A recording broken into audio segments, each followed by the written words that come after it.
Hello everyone. Before we start, hit that like button and subscribe. Drop a comment with where you're watching from and what time it is for you. That's how YouTube keeps sending you stories like this. And now, let's get into it. I got home late that night, later than I usually ever do. It had been a long day at work, and then traffic kept me crawling until well after 11. By the time I pulled into my street, most of the neighborhood was dark. Porch lights here and there, a flicker of a TV through a curtain, but otherwise it had that quiet shutdown feeling that comes when most people are already in bed. I was tired, just wanting to get inside, eat something small, and crash. I turned into my driveway, headlights sweeping across the front yard. The low fence and the gate I always kept shut but never locked. It wasn't until I killed the engine and stepped out that I noticed it.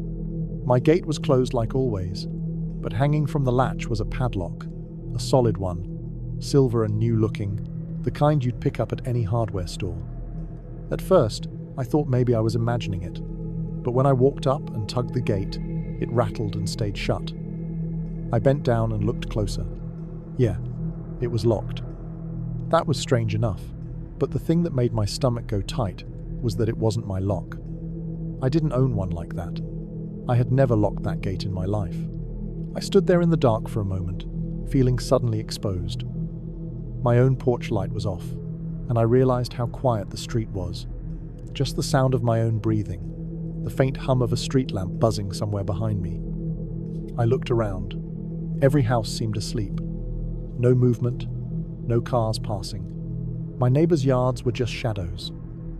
For a second, I thought about knocking on a neighbor's door, but I didn't want to cause a scene. I was bone-tired, and all I wanted was to be inside my house. But the fact that someone had locked me out from the outside made the hair on my arm stand up.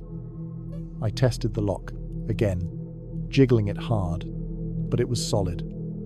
My first thought was that maybe someone was playing a prank. Kids, maybe. But I didn't have many kids in this neighborhood. Most of my neighbors were older couples, retirees, or people who kept to themselves. Nobody that struck me as the prank type. I could feel myself starting to sweat, even though the air was cool. I kept glancing over my shoulder. The thought that someone might be watching me right then, waiting to see what I do, made me feel like I was standing under a spotlight. I didn't like the idea of walking all the way around the block to come in from the back, especially since that gate was also usually chained, though never locked. So, I made a choice. I grabbed the top of the fence, planted my foot against the gate, and hauled myself up. I'm not a kid anymore, so it wasn't graceful. I slipped once, barked my shin on the wood, but I managed to swing over and land on the inside. My yard looked normal, my house dark and still. But, walking up to the porch, I couldn't shake the thought that someone had been right there, close enough to touch my front gate, close enough to lock me out. I didn't even bother checking the yard. I just went straight to the front door, unlocked it, and slipped inside. I locked it fast behind me and stood there in the hallway listening. Nothing, just the normal creaks of the house. The fridge humming faintly in the kitchen. I didn't sleep much that night. Every little sound outside seemed louder than usual. I kept replaying it in my head, me standing there at the locked gate, someone somewhere watching me. It had to be someone nearby. That lock hadn't just appeared by itself. When morning came, I got up groggy and uneasy. Sunlight filled the yard. I stepped outside, half expecting to see the lock still hanging there. But it was gone. Gate, standing the same as always. Latch closed. No sign of anything unusual. I checked the ground around it, the grass and dirt. No lock, nothing. That should have made me feel better, but it didn't. If anything, it made me feel worse. Someone had come back and taken it. They hadn't just forgotten it, or left it overnight. They'd wanted me to see it, to deal with it, to lie awake all night, thinking about it. And then they'd slipped back while I was inside and removed it, like erasing their tracks. The whole day, I couldn't stop thinking about it. At work, I barely focused. On my lunch break, I even looked up what I could about people trespassing or messing with houses. Everything I read just made me more uneasy. Stories about burglars testing houses, stalkers doing weird things to unsettle people. It felt too deliberate to just shrug off. That night, when I came home, I walked straight to the gate and checked it again. Normal, no lock. I told myself maybe it had been some random mistake. Maybe someone lost a lock and a kid hung it there. Maybe. But my gut didn't believe it. Over the next week, I started noticing other things. Small, almost nothing by themselves. But stacked together, they added weight. Twice my garbage bins were pulled out to the curb on the wrong day. Once my porch light bulb was twisted just enough to burn out. I'd screw in a new one. And 2 nights later, it was dead again. My side gate, which I never touched, was swung open one morning when I went out to water the plants. I tried to tell myself I was imagining patterns, but it didn't feel random. It felt like someone close by. Someone with too much time was watching me, waiting for me to notice. I started watching back. At night, I'd turn off the lights inside and peek through the blinds. Across the street, my neighbor's windows glowed faintly blue with TV light. The house next door, though, stayed dark most nights. That house had been empty for months. Or so I thought. The family that lived there had moved out, and the place had a for sale sign for a while. Then it came down, but nobody ever seemed to move in. But twice I thought I saw movement, inside. A shadow slipping across a window. Another time, the faint flicker of a flashlight beam cutting across a wall. I stared so long my eyes hurt. But the house went dark again. The more I thought about it, the more it made sense. Someone had access to that place. And from there they could see my front yard, my gate, everything I did at night when I came home. One evening, just after sundown, I decided to test it. I walked out to the front yard and made a show of checking the gate, rattling it, staring at it like I was upset. Then I stepped back inside. But instead of turning on the lights, I went to the back of the house, crept upstairs, and peeked out from a window facing the empty neighbor's place. For a long time, nothing. Then I saw it, a faint glint in the dark, like light catching on glass. Binoculars. Someone was up there watching. That was enough to set my nerves on fire. It wasn't a prank. It wasn't random. Someone was paying attention, tracking me, waiting. I didn't sleep at all that night. The next morning, when I left for work, I walked past that house slow, pretending to check my phone. Up close, I noticed small things I hadn't before. A curtain that had been pushed slightly aside, muddy footprints near the side path, a cigarette butt in the grass. Fresh enough it hadn't even gotten rained on. Someone was in there living in a supposedly empty house. I thought about calling the cops, but what would I say? That someone padlocked my gate once and might be squatting next door. It sounded thin, and if they came out and searched and found nothing, then whoever was in there would know I'd called. So, I did what I thought was smarter. I changed the locks on my doors. I bought a motion sensor light and installed it out front. I even set up a cheap camera on the porch that recorded to my phone. I figured if they tried something again, I'd catch them. For a while, it worked. No lock, no bins moved, no lights messed with. Weeks went by, and I started to relax. Maybe whoever it was had gotten bored, moved on. Then one night, just after midnight, my phone buzzed. Motion alert. I sat up in bed, heart pounding, and opened the camera feed. There it was, the gate, and someone standing just outside it. Tall, still face, hidden under a hood, just standing there staring at the house. I didn't move, didn't breathe. I watched as they reached into their pocket, pulled something out, and leaned toward the gate. I thought it would be another lock, but instead, they just rested their hand on the latch, holding it there for a long moment. Then slowly, they looked straight up at the camera. The hood tilted back just enough that I could see part of a face. My stomach dropped.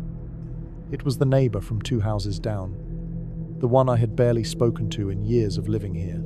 Quiet guy, kept to himself, but always seemed to be home. He stood there a few seconds longer, then turned and walked away, disappearing into the shadows. The next morning, I saved the footage, backed it up, and called the police. This time I had proof. They came. They checked the empty house. And sure enough, he'd been using it. Sleeping bag in one room, food wrappers, even a pair of binoculars on the windowsill facing directly at my yard. They took him in, and just like that, the strange thing stopped. It's been months now, and life feels normal again. But every night when I come home late, I still feel that old tightness in my chest walking past the gate. I can't shake the memory of that first night standing there in the dark, locked out of my own yard while someone nearby watched. I keep the footage saved on a drive just in case. Because even though he's gone, I can't help but think about how long he'd been there watching before he ever made himself known. And I wonder if one padlock on my gate was only the beginning of what he had planned. I had been living in that apartment for almost a year when I first started to notice something wasn't right. At first, it was just a feeling, that gnawing unease that creeps in without any clear reason. I'd come home from work, unlock the door, and as soon as I stepped inside, I would feel it. The air seemed heavier, like someone had just been there before me. Sometimes, I even caught myself glancing over my shoulder, as if I was expecting someone to be standing in the corner, even though I knew I was alone. I tried to tell myself it was stress. My job had been rough, and living alone in that place probably made me overthink things. The building was old, built in the 72nds with thin walls and floors that groaned under the weight of anyone walking. Sounds traveled easily. Neighbors slamming doors or stomping down the hall could sound like they were right in my living room. But even with all that in mind, the feeling wouldn't leave. It was strongest at night. I'd be lying in bed trying to fall asleep, and I'd swear I could hear faint sounds outside my door. Not the regular shuffle of a neighbor heading home, but slower, more deliberate. Like someone standing there too long, shifting their weight, not going anywhere. I never worked up the nerve to check. I just pulled the blankets higher, told myself I was imagining it, and waited for it to stop. Weeks passed like that. I brushed it off during the day, but it always came back when the apartment got quiet. One morning, though, everything changed. I had gotten up early on a weekend. Sunlight flooding in through the living room window, cutting across the floor. As I walked toward the door to grab the mail that had been slipped under, I noticed something strange. The light hit the front door in just the right way, and around the peephole, I saw tiny markings. At first, I thought it was just scratches from years of people fumbling with keys. But when I leaned closer, I realized they weren't scratches at all. They were holes, small, deliberate drill holes surrounding the peephole, perfectly spaced, like someone had taken their time with them. My stomach dropped. I leaned in closer, heart hammering in my chest. That's when I saw that the brass plate around the peephole, the one that had been there when I moved in, was gone. In its place was a different lens, shinier, newer. I froze, staring at it. My mind raced. Peepholes are supposed to be one way. You look out, but no one can look in. But I'd heard of two-way lenses before. The kind you could buy online designed for surveillance. I pressed my eye against it, looking out into the hallway. The view seemed normal, but that didn't matter. From the other side, someone could have been looking in, watching me whenever they wanted.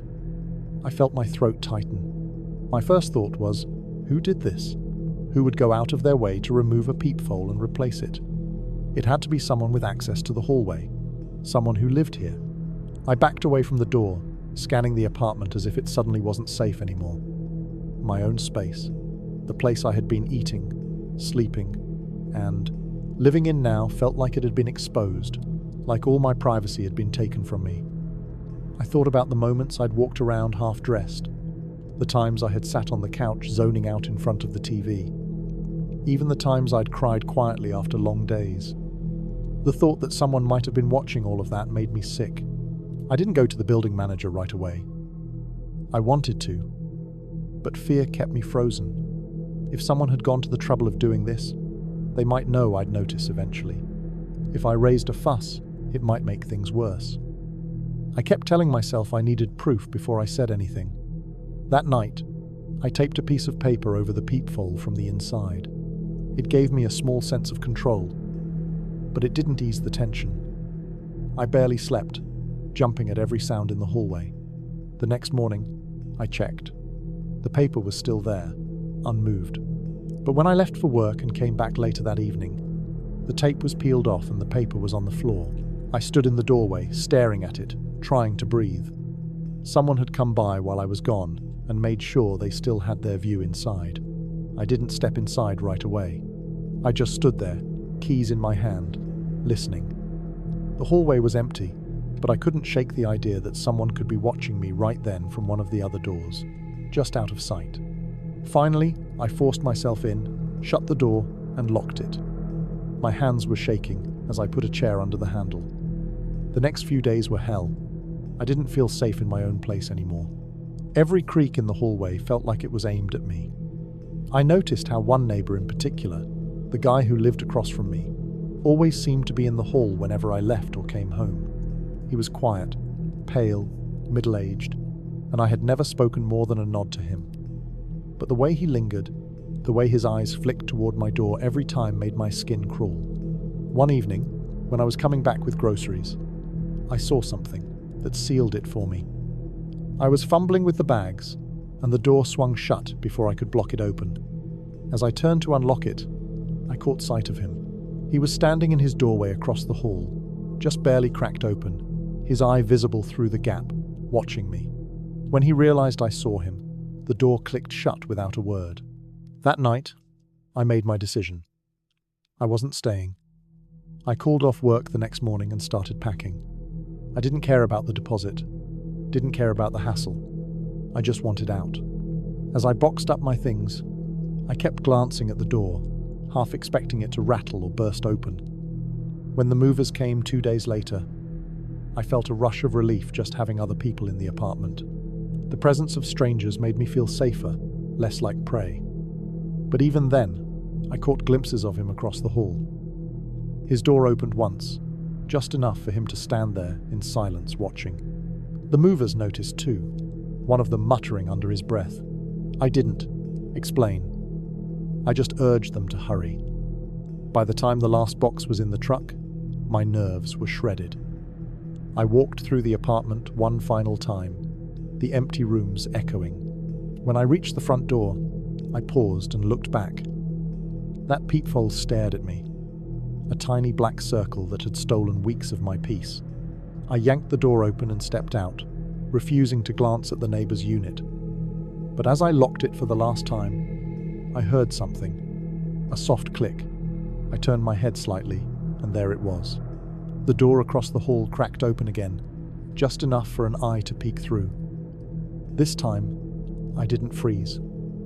I just walked away, heart pounding, never looking back. Later, after I'd moved into my new place across town, I did some research out of curiosity. I found out that two-way peephole lenses are sold cheaply online, marketed as reversible viewers. People use them for security or for the exact opposite. I thought back to those nights when I felt watched, when I felt uneasy for no clear reason. I realized then that it hadn't just been paranoia. Someone really had been there, staring in, feeding off the idea that I didn't know. I never went back to that building. I didn't complain to management. I didn't call the police. I didn't want to risk drawing more attention to myself. Whoever had done it, whoever had been watching, I left them behind with those walls. But to this day, whenever I walk past my front door in the new apartment, I check the peephole closely. I run my fingers around the edges, making sure it's still the same. I'll never ignore that feeling again. Because sometimes when your gut tells you something is wrong, it's because someone is right there on the other side staring in. I didn't know my neighbor very well. Not in the way people used to know their neighbors. We lived in a mid-size apartment building, the kind where everyone nods politely in the hallway, but no one really talks unless they have to. He was quiet, middle-aged, maybe mid-30s, though it was hard to pin down. He worked odd hours, gone most days, and sometimes I'd hear him moving around late at night. We never exchanged more than small talk until one afternoon he knocked on my door and asked me if I could watch his dog for the weekend. It struck me as odd, because I didn't even know he had a dog. I'd never heard barking through the walls, never seen him walking one around the block, but he seemed polite enough, and I didn't have plans that weekend. He said he had to travel unexpectedly. He handed me a small silver key and told me the dog's name. That was it. No instructions about food or toys, no details about how long he'd be gone. Just the key and the name. I didn't think much of it at the time. People are busy. Maybe he assumed I'd figure it out. The next morning, I waited until late morning before going over. I figured I'd let the dog out, make sure it had food and water. The moment I opened the door, something felt off. The apartment smelled wrong. Not the kind of wrong you'd expect with a dog locked up, but empty, like dust and plaster, like a place no one really lived in. It didn't match what I thought I knew of him. The air was still heavier somehow. I flipped the light switch and it came on. The fridge was running in the kitchen, and I could hear the hum of it. But when I walked through the front room, I froze. The apartment was empty. Completely empty. No couch, no chairs, no table, no pictures on the walls, no shelves, no curtains on the windows. The carpet was bare and marked where furniture used to sit. Lighter patches of carpet framed by darker outlines. It looked like everything had been stripped out in a hurry. I walked further in, checking the bedroom. Same thing. No bed, no dresser, no clothes, not even a hanger in the closet. The bathroom looked nearly bare too, except for one thing: the dog. It was tied by a short rope to the exposed water pipe under the sink. A metal bowl sat in front of it, empty. The dog was medium-sized, black with white paws, and its eyes locked on me the second I stepped into the doorway. It didn't bark. It just stared stiff, as if it wasn't sure if I was safe. My chest tightened. The whole scene made no sense. I filled the bowl with water from the sink and found a half-empty bag of kibble under the counter. That was the only sign that a living thing had been considered here at all. The dog ate quickly, hunched and silent like it wasn't used to company. I stood in that bathroom looking at the dog, then at the rest of the empty apartment, trying to figure it out. My neighbor had asked me to watch his dog, but everything else was gone. Who travels and leaves behind an apartment like that? When I left, I locked the door behind me, but the key felt heavier in my hand than before. The first night, I couldn't stop thinking about it. I told myself maybe he was moving out and didn't mention it. Maybe he'd left in a rush and needed someone to keep the dog safe until he came back for it. That sounded reasonable enough, but deep down, it didn't sit right. Why not just take the dog with him? Or at least leave it with someone who knew him better? I went back the next day, brought some treats I bought at the corner store. The dog wagged its tail faintly, but still didn't make much sound. Again, no furniture, no sign of life. I opened the fridge out of curiosity, and that unsettled me more than anything. The fridge was almost empty.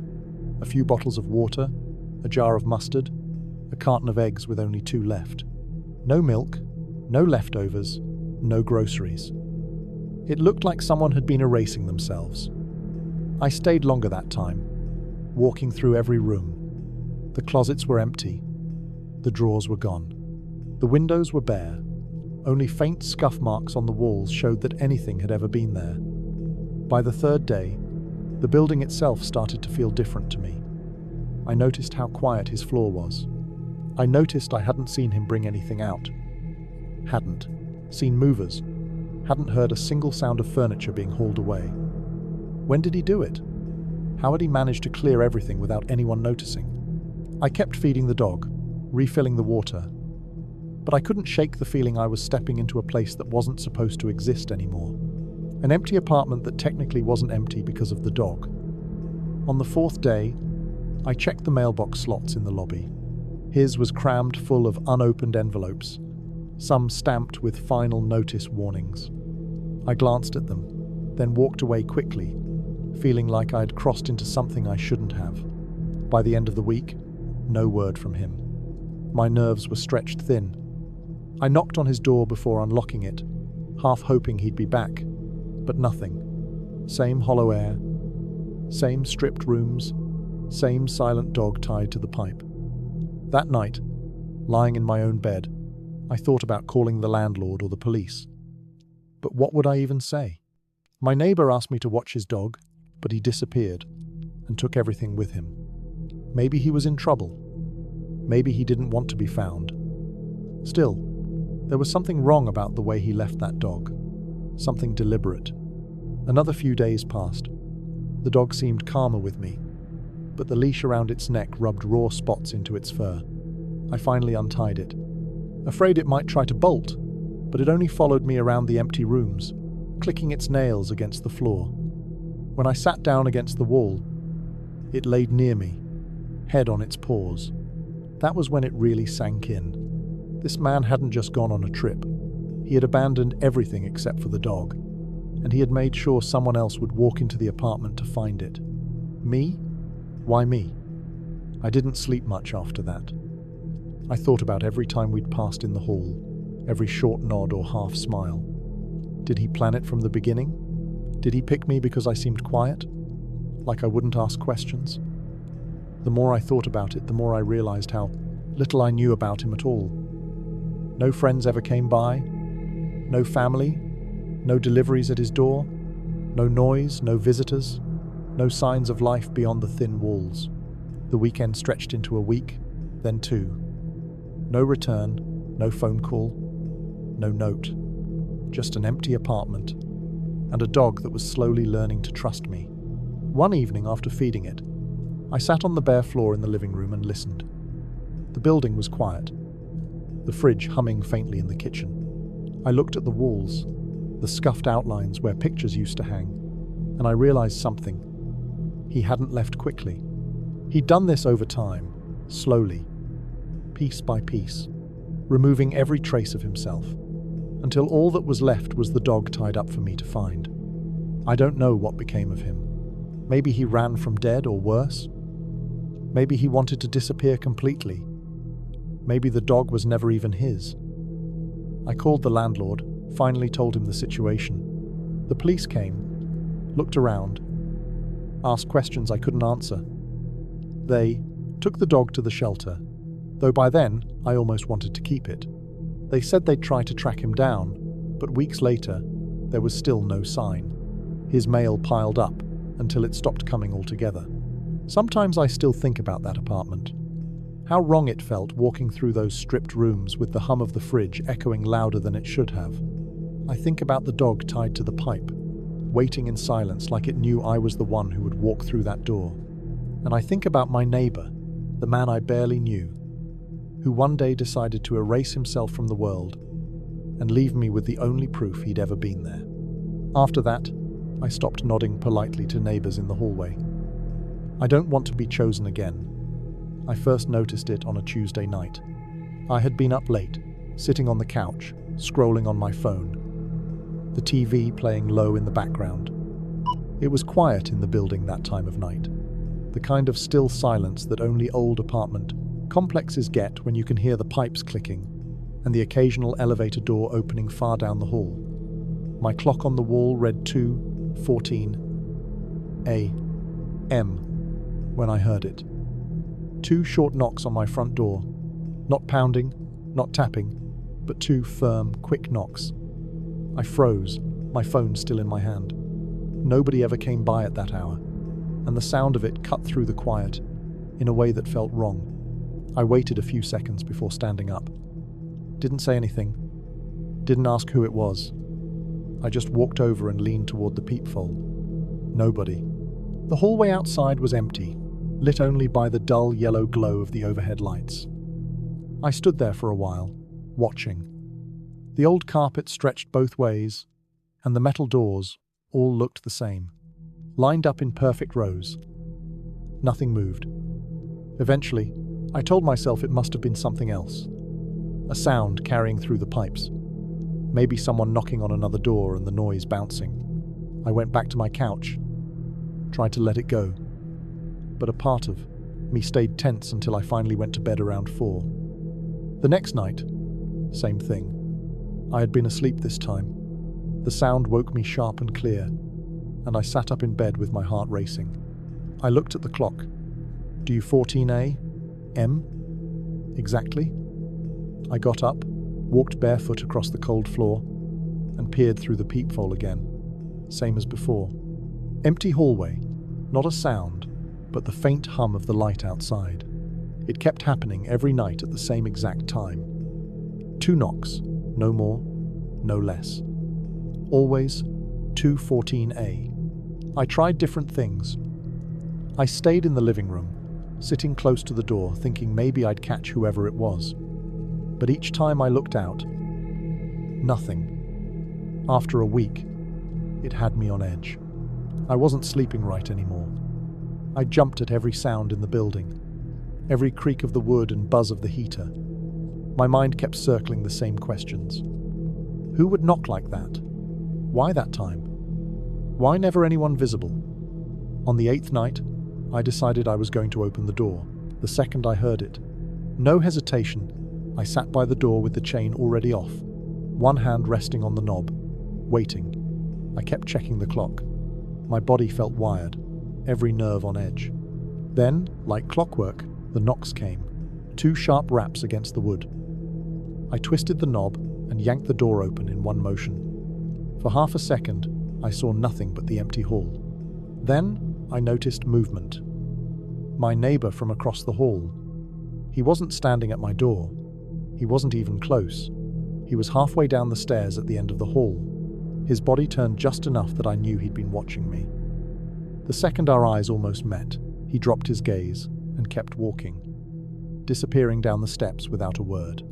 I just stood there, the door wide open, cold air from the hallway leaking into my apartment.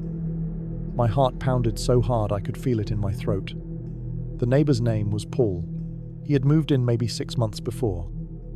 Middle-aged, quiet, a little awkward whenever we crossed paths. He always carried groceries in paper bags instead of plastic, and I'd sometimes hear him dragging furniture around late at night, but I'd never had a reason to think much about him before. That night, though, the way he had been standing there watching, it sat heavy in my chest. He wasn't surprised to see me open the door. He didn't look guilty or confused. It felt more like I had interrupted something, like he had been expecting me to do exactly what I did. The next day, I left for work early. I couldn't stop thinking about it, trying to piece it together. If he had been the one knocking, how had he gotten away so fast? There was no sound of footsteps running, no door slamming shut, just him already walking calmly down the stairs. It didn't make sense. That night, I debated what to do. Part of me wanted to confront him outright. Another part told me to just keep my head down. People in buildings like this sometimes kept their own strange habits. But still, the knocks had started after he moved in. They always came from my door, not anyone else's. And now, I had seen him there watching. I didn't sleep well. I kept expecting the sound again. And sure enough, at 2:14 a.m., it came. 2 knocks, firm and even. This time I didn't move. I just stayed in bed, holding my breath, staring at the ceiling, my ears strained for any other sound. After a long moment, I thought I heard the faint creak of the stairs down the hall. By morning, I felt sick with unease. I started noticing other little things. Scuff marks near the bottom of my door, like shoes had been turning there often. The faint smell of cigarette smoke outside, though Paul never smoked when I saw him.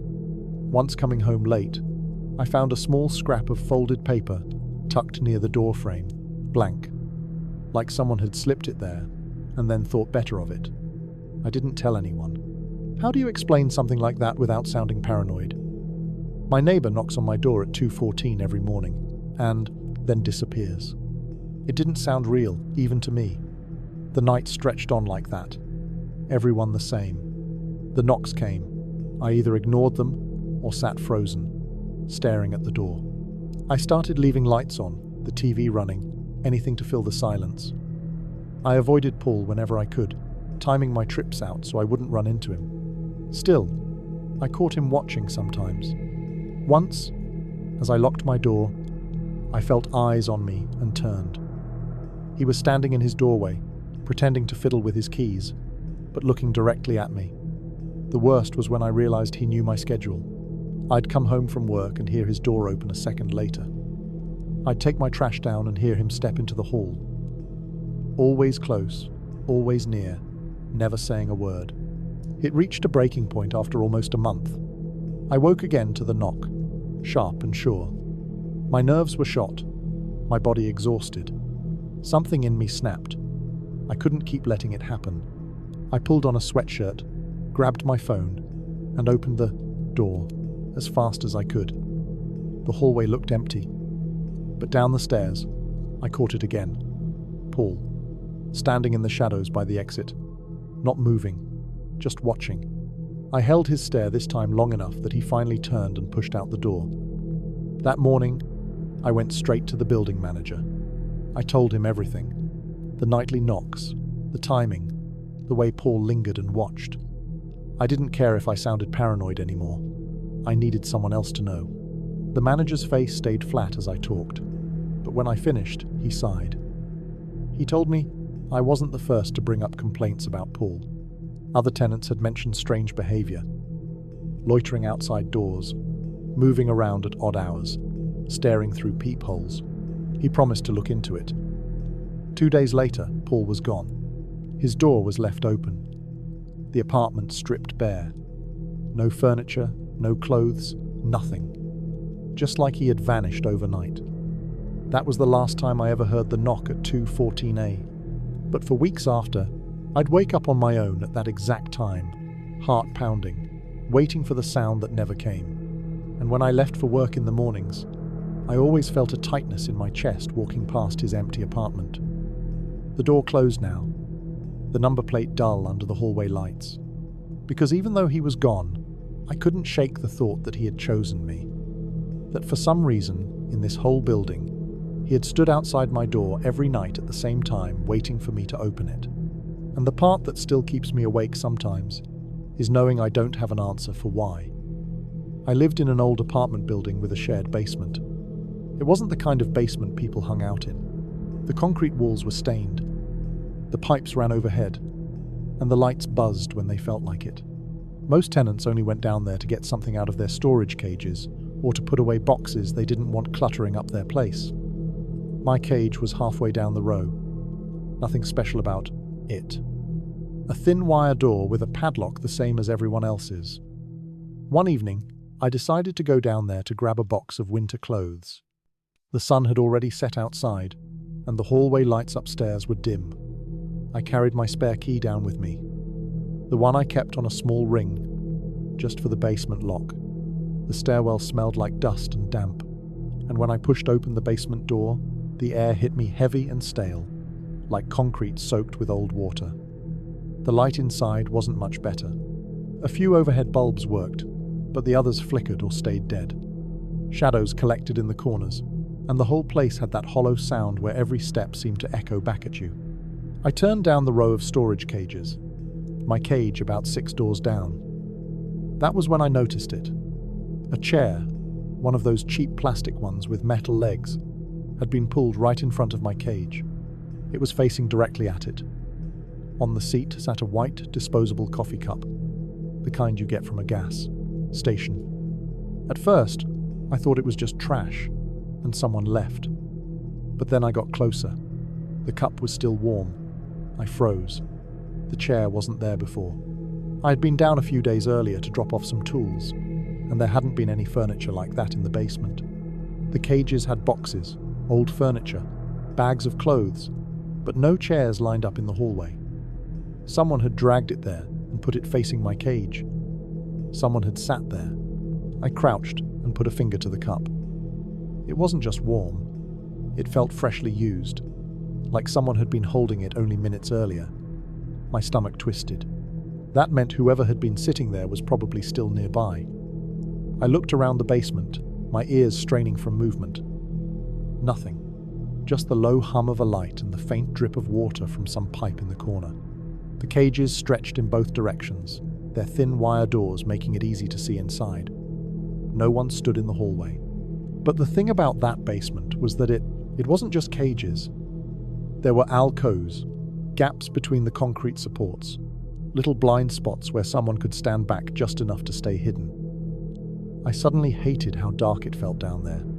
I backed up a step, my eyes flicking toward the stairwell. Every instinct told me to just leave the box for another day, lock the door, and forget I had ever seen that chair. But at the same time, I wanted to know if anything in my cage had been touched. My cage was locked. At least the padlock hung the way I'd left it. No scratches or marks like someone tried to force it open. I tried to tell myself that maybe one of the neighbors had set the chair there for some reason. Maybe they were cleaning out their own cage and needed a place to rest. The coffee cup could have been theirs, but why facing mine?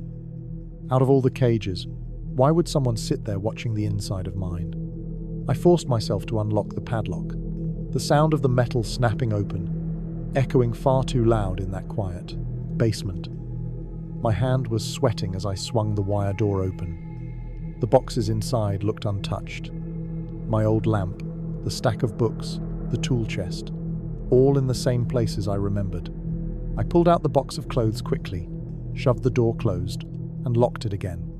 I tried not to look at the chair, but my eyes kept flicking back to it, that coffee cup sitting there like proof that someone had been waiting. I carried the box back to the stairs, my heart beating in my ears. Halfway up, I glanced over my shoulder. The chair was still there, facing my cage, and the shadows around it seemed too heavy, too still. Upstairs, I locked the basement door and stood in the hallway for a long minute, listening. Nothing followed me. No footsteps on the stairs, but the uneasy feeling clung to me the rest of the night. The next day, I went back down in daylight.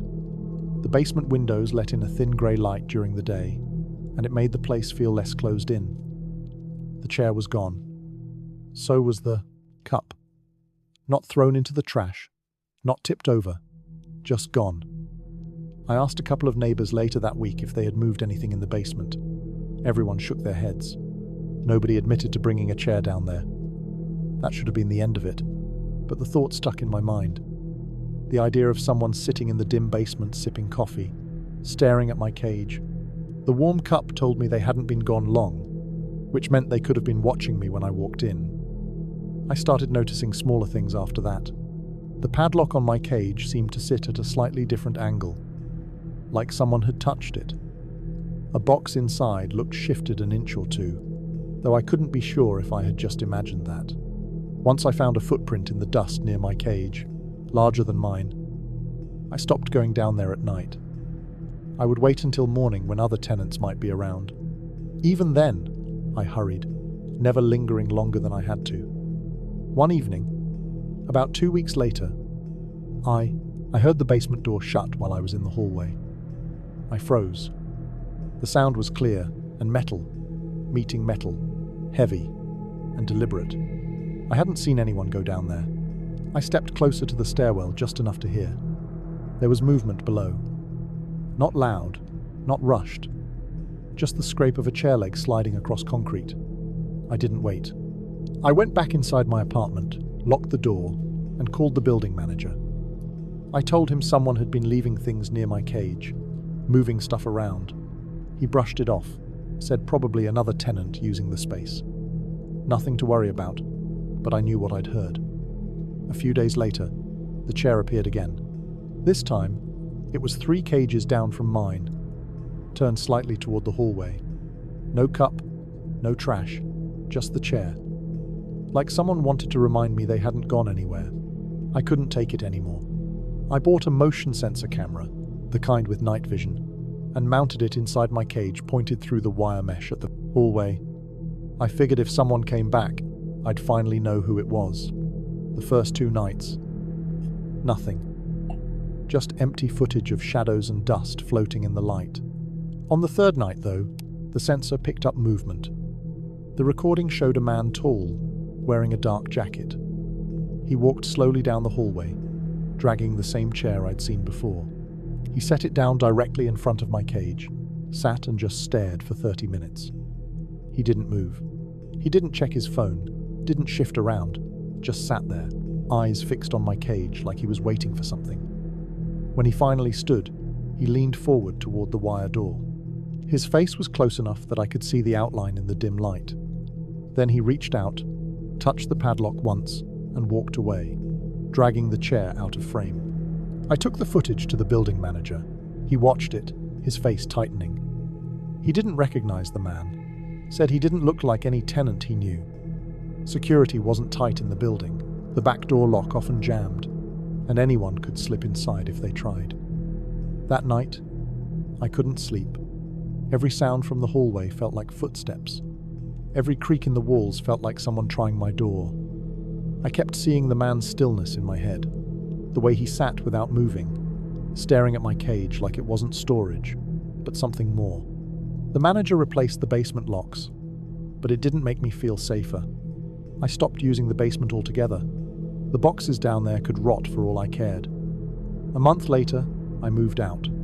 I didn't tell anyone the real reason. I just said I needed a bigger place. But the truth was, I couldn't stand the thought of that basement anymore. That chair, that coffee cup still warm, and the man who sat there watching. Because if he had a key to the basement, what would stop him from trying to get a key to my apartment? And every time I think about it, I realize the worst part. The night I found the cup warm, he hadn't just been there, earlier. He had been there while I walked in, watching me in real time, sitting silent in the shadows, close enough to touch the cage, waiting. I don't remember the exact night it started, only that it was late, and the kind of quiet that makes you notice your own breathing. My house sits on a cul-de-sac, one of those dead-end suburban loops where every yard seems cut from the same pattern. Each porch light glowing faint and yellow against trimmed hedges and paved driveways. On most nights, you could look outside and see nothing but empty lawns, parked cars, and the occasional light left on in a living room window. Nothing about the place ever felt strange before, and that was part of why I chose it. It was the kind of neighborhood where nothing ever seemed to happen. That night, I had been in bed for a while, not asleep yet, just lying there staring at the ceiling. I tend to keep my blinds half shut, not because I expect anyone to be outside my window, but more out of habit. My bedroom faces the front yard, and the blinds let in a sliver of the streetlight, just enough that my room isn't pitch black. I was half thinking about work the next day, half drifting into that edge of sleep where thoughts don't make much sense when I caught it. The faintest bit of movement outside. It was small, barely enough to notice, but it was there. My eyes flicked toward the window and I saw the shape of someone standing. At first, I thought maybe it was a trick of light, a shadow cast by a passing car, or maybe one of the neighborhood cats darting across the yard. But the shape didn't move the way shadows move. It was steady, solid. I pushed myself up, my heart already starting to pick up speed, even though I didn't know why. The blinds were mostly closed, but I could see enough between the slats to know it wasn't just in my head. Someone was outside. I slid off the bed, bare feet hitting the carpet, and for a moment, I just stood there, staring at the blinds. 1,000 thoughts raced through my head. Maybe it was a delivery mix-up. Maybe someone lost. Maybe just a kid. My hand hovered near the string that would open the blinds, and I hesitated. I knew if I pulled them open, I would either be reassured or shaken. I took a breath, tugged the blinds up an inch, then more, and finally looked straight out. There he was, my neighbor. He was standing dead center in my yard. Not on the sidewalk, not near the driveway, but on the grass itself. He was angled slightly upward, his face tilted toward my window. His eyes were on me. There wasn't the slightest flicker of surprise, no shift in posture, no attempt to hide what he was doing. He just stood there, locked in that stare, like he had been waiting for me to notice. I froze. I can't even explain what went through me in that moment. It wasn't fear the way you feel when someone jumps out at you. It was something heavier, colder. My skin prickled, my chest tightened, and every instinct in me screamed to shut the blinds again. I did exactly that. Yanked them down so hard they rattled against the frame. My hands shook as I backed away from the window. I stood in the dark for what felt like an hour, but was probably only a minute. My mind spun with possibilities. Why was he there? Was he drunk? Sleepwalking? Did he mistake my yard for his? My neighbor wasn't a stranger to me. I knew his face had waved to him more than a few times. He lived just 2 houses down. Always seemed normal, polite enough. Nothing about him ever gave me pause until now. I wanted to peek again to see if he was still there, but I couldn't bring myself to do it. Instead, I sat back down on the bed, staring at the wall, listening so hard it made my ears ring. Every creak of the house felt louder than it should have been. I don't know how long I sat there before I finally convinced myself to check again. When I lifted the blinds, the yard was empty. No one was there. The next morning, I walked outside trying to act normal, but my eyes swept the yard automatically. There were faint impressions in the grass where someone had stood. Nothing obvious, but enough that I knew I hadn't dreamed it. I looked down the street, saw his house, blinds drawn, curtains still. It felt unreal to think he'd been standing there just hours earlier. I told myself to let it go. Maybe he had his reasons. Maybe there was something harmless behind it, something explainable. People do odd things sometimes. I tried to believe that. I tried to go about my day like normal. But that night when I went to bed, I found myself glancing at the window every few minutes, heart skipping at every shift of shadow. The second night, it didn't happen, nor the third. Slowly, I started to breathe easier. Maybe it was a one-time thing. Maybe he wouldn't do it again. I wanted to believe that. But the fourth night, I woke to the same feeling. Eyes opening in the dark without reason, body alert before my mind caught up. I didn't even have to look. I knew. I crept to the window, hands trembling, and pulled the blinds just enough. He was there again. Same spot, same posture, same upward stare. Only this time, it didn't feel like I'd caught him in the act. It felt like he wanted me to see, like the waiting was the point. I snapped the blind shut again, heart hammering against my ribs. My throat felt dry. This wasn't normal. This wasn't explainable anymore. This was deliberate. He knew I lived alone. He knew this window looked straight into my bedroom, and now he knew that I knew. I barely slept that night, every muscle tense, ears straining for the sound of footsteps, a knock at the door, glass breaking, but nothing happened. By morning, the yard was empty again. I avoided him after that. I stopped waving, stopped looking in his direction when I left for work. I didn't want to give him any opening, any sign of acknowledgement. The less connection between us, the better. I kept telling myself I should report it, but then I thought, what exactly do I say that my neighbor stood in my yard and stared at my window? It sounds crazy unless you've seen it.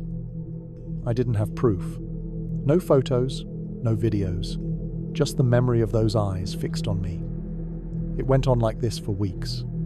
Not every night, not on any pattern I could trace, but often enough that I started to dread the evenings. Sometimes I'd wake and check and find nothing. Other times I'd pull up the blinds, and there he'd be again, silent, still unblinking, always leaving before dawn, always careful never to be caught in the daylight. I bought heavier curtains. I shut them tight every night, but I couldn't stop thinking about him standing out there, even if I couldn't see him. The not knowing became worse than the sight itself. Then one night, it changed. I woke as usual, that same gnawing awareness pulling me from sleep. I stayed still for a long time, staring at the ceiling, not wanting to look, not wanting to give him the satisfaction. But eventually, I couldn't, to resist. I slipped out of bed, crept to the window, and pulled the curtains back just enough. He wasn't in the yard. For the briefest second, relief washed over me. Maybe he'd finally stopped. Maybe it was over. But then I noticed something else. The street light at the corner threw just enough glow to reveal shapes near my porch. A figure, his figure, standing not in the yard this time, but at the base of my steps. Closer. My stomach dropped. I let the curtain fall instantly hard in my throat. This wasn't some strange ritual anymore. He was moving in. I didn't sleep again that night. I sat awake, every sense sharp, waiting for the sound of footsteps on the porch. The door knob rattling, glass shattering, but nothing came. By morning, the porch was empty. That was the moment I knew I couldn't ignore it anymore. I set up a camera facing the yard, hidden enough he wouldn't notice. I started locking not just the doors, but the windows, too. Every creak of the house made me tense. I even started sleeping with a heavy flashlight and a kitchen knife within reach. Just in case. The footage didn't lie. The first night I checked, there he was, stepping into my yard just past midnight, standing still for hours, then leaving before dawn. The second night, he came closer again, lingering near the driveway, looking straight at the window. The third night, he paced the edge of the porch, circling like he was deciding whether to come up. I saved every clip. I filed a report. I handed over the evidence. The police went to talk to him, but when they came back, all they said was that he denied everything. He claimed he hadn't left his house at night, claimed he was being harassed. Without more, they couldn't do much. They suggested I consider better locks, maybe motion lights, maybe even think about moving. That's when it hit me. He knew exactly what he was doing. He knew how to push just far enough without crossing the line. He wanted me trapped in that space of fear where nothing he did was illegal enough to stop. But every move stripped away my sense of safety. The nights didn't stop. The stares didn't stop. The footage kept piling up, but no action came of it. I stopped feeling at home in my own house. Every night felt like a standoff, waiting for him to appear, waiting for him to edge closer. The fear became constant, a weight that followed me even in the daylight. And that's when I knew what he wanted.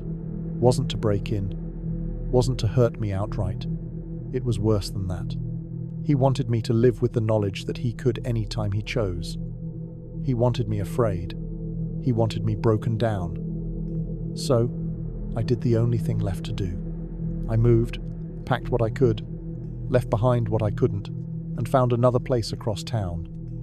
I didn't tell him, didn't give him the satisfaction of a goodbye.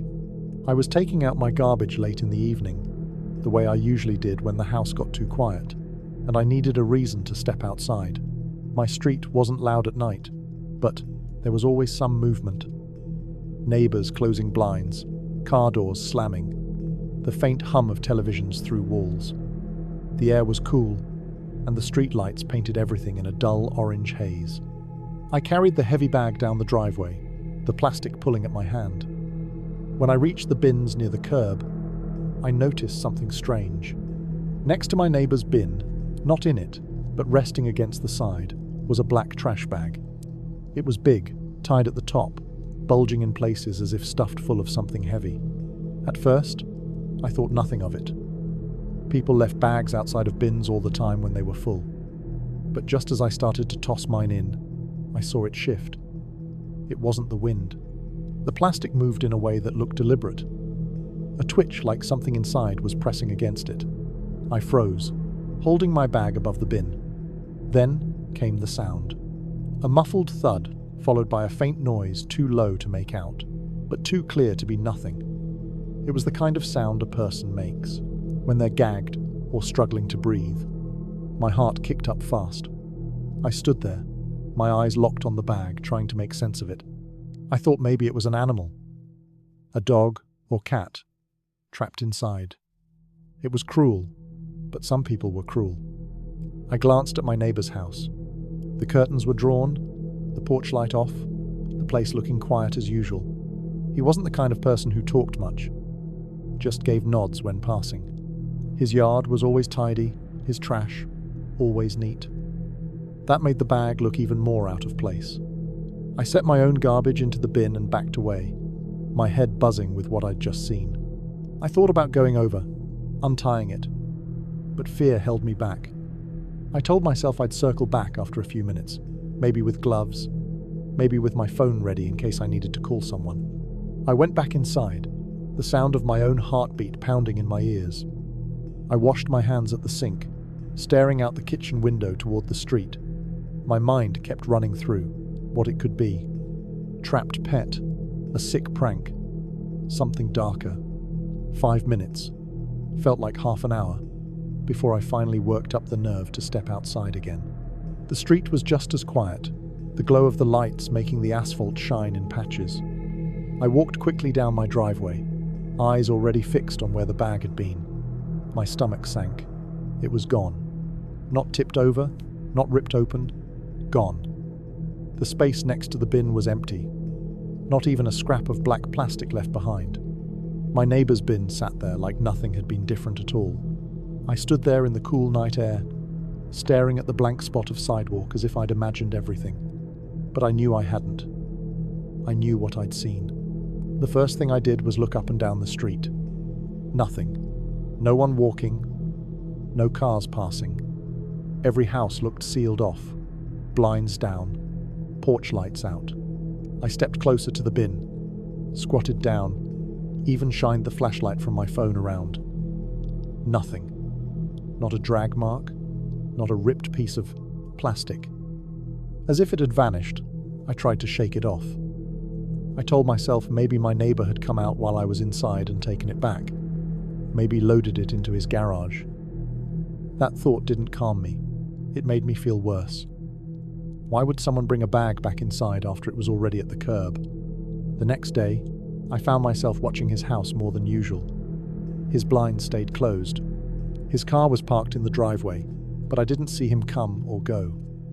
I told myself to let it go, but my brain wouldn't stop replaying the shifting plastic, the muffled sound.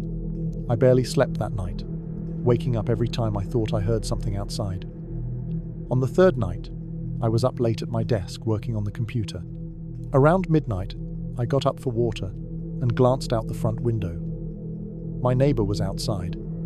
He stood by his bin again, the same spot as before. He wasn't carrying garbage, though. He was just standing there facing the street. In his hand, he held something that looked like a long black bag folded over itself. He kept shifting it on his shoulder, like it was heavier than it should have been. I ducked back from the window, pulse racing. After a few seconds, I risked another look. He walked slowly down the street, not toward another house, but straight down the block toward the woods at the far end where the pavement ended. He didn't look around, didn't hesitate, just carried the bag into the shadows until he was gone. I didn't sleep after that. My thoughts twisted into every possible explanation, but the most obvious one was also the one I didn't want to admit. That wasn't trash. The next morning, curiosity got the better of me. I walked down to where the street ended. There was a narrow trail that cut into the trees, a place kids sometimes went to smoke or hang out. I followed it a little way, scanning the ground. About 10 yards in, I saw it. Scrapes in the dirt. A groove where something heavy had been dragged. I crouched down, running my hand over the disturbed earth. It led deeper in. I didn't follow it. My stomach was tight, my skin prickling with every step I'd already taken. That night, I thought about calling the police. But what would I say? That I saw a trash bag move, and then it disappeared? That I watched my neighbor carry a heavy bag into the woods? It sounded flimsy. Worse, if I was wrong, I'd look insane. The problem was, I couldn't unsee it. I couldn't shake the feeling of being caught in something. Days passed, and I noticed little things about my neighbor that I hadn't before. He left at odd hours, sometimes in the middle of the night, sometimes just before dawn. His blind stayed drawn all day, even when the sun was bright. Once I saw him washing down his driveway with a hose, scrubbing at the concrete long after it was already clean. A week later, it happened again. I was lying in bed when I heard the sound of a bin lid clattering shut. I got up, heart hammering, and peeked out through the blinds. There it was, another black bag, this time placed behind his bin instead of beside it. It was big, tied the same way, bulging in odd places. I stood there, frozen, torn between going outside and staying put. Then it shifted, just a twitch, but enough to send a shock through me.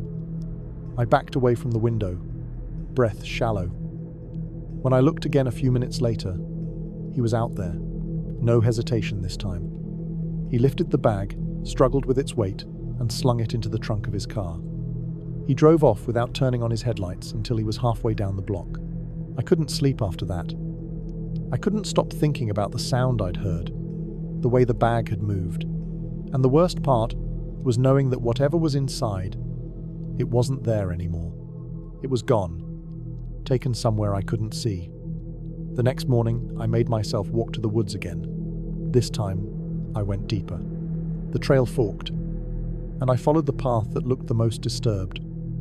About 50 yards in, hidden behind thick brush, I found it. A shallow pit half covered with branches and leaves. The dirt was fresh, uneven, as if someone had been digging in a hurry.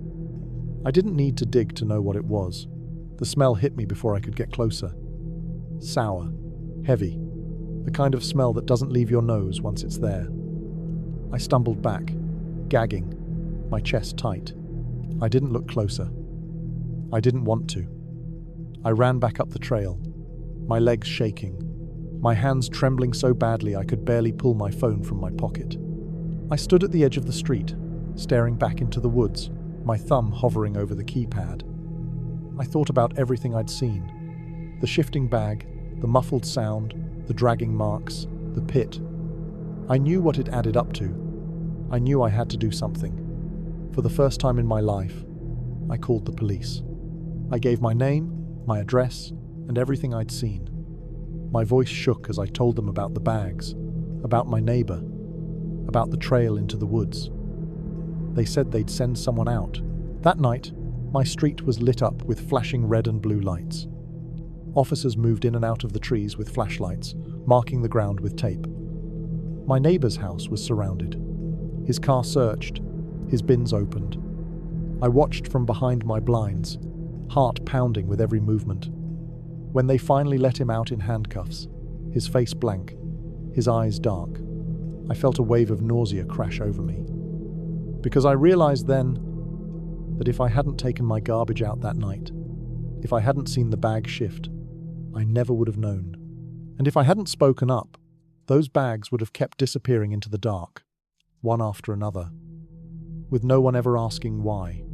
And even now, every time I take out my garbage, I can't help but look at the bins and wonder what I almost walked past without noticing. I always thought I was careful about locking up. Every night before bed, I would check the front door twice, sometimes 3 times, just out of habit. I would set the chain, make sure the deadbolt was turned, then check the windows. I lived alone, and though the building wasn't in a bad part of town, I still liked to know I had done everything I could to keep things secure. It was the kind of old apartment complex where the walls carried noise and the doors were thin, but I had never had trouble before. I minded my business, worked my job, came home, and lived quietly. That's why when I woke up one morning and walked into my kitchen, I froze. The first thing I noticed was the TV remote. I always kept it on the coffee table, always. But that morning, it was placed neatly on the kitchen counter, centered like someone had set it down carefully. At first, I told myself maybe I had absent-mindedly carried it with me the night before, but I knew my habits. I knew myself. I wouldn't have left it there. I brushed it off, though. Tried to focus on getting ready for work. Maybe I was more tired than I realized the night before. Maybe I had carried it while getting water, and I didn't remember. Later that day, when I came back home, I noticed something else.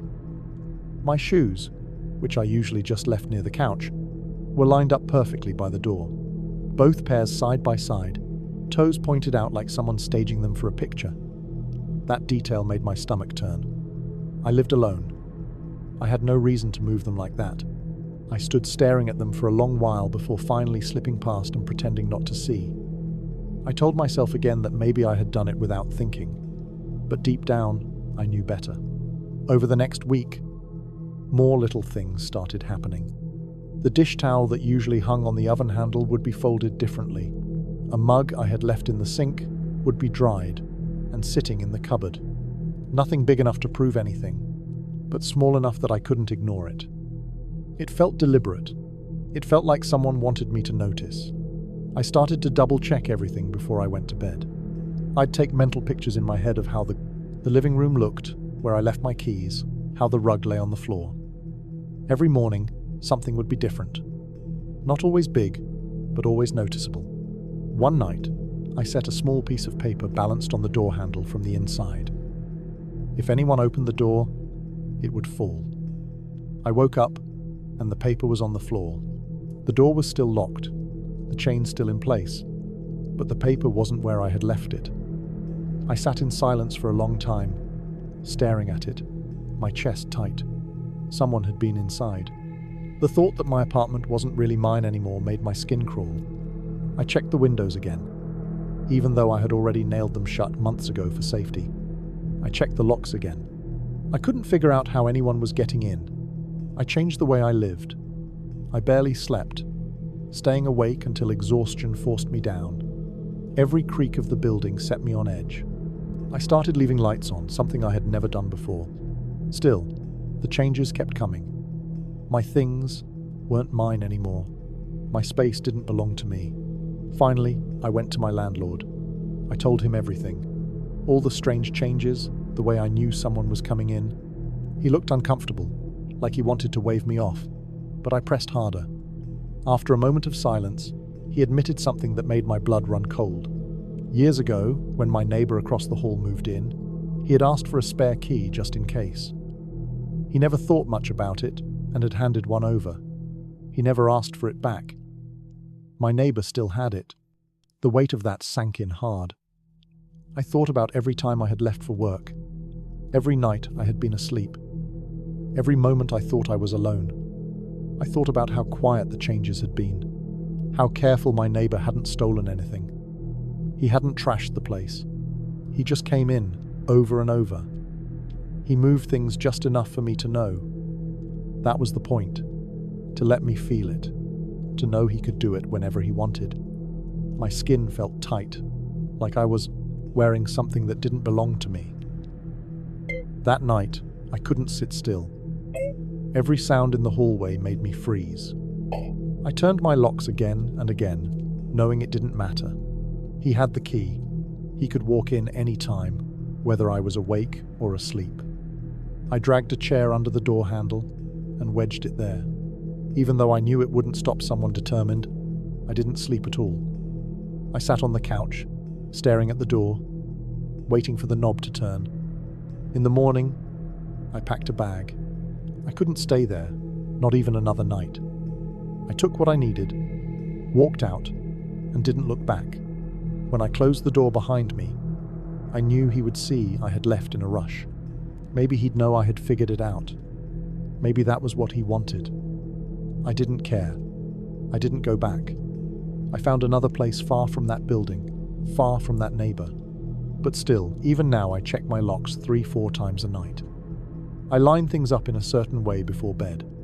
I take mental pictures of every detail in the past, every room. Because I learned that once someone has crossed into your home, once someone has made you feel that kind of intrusion, the walls never really keep you safe again.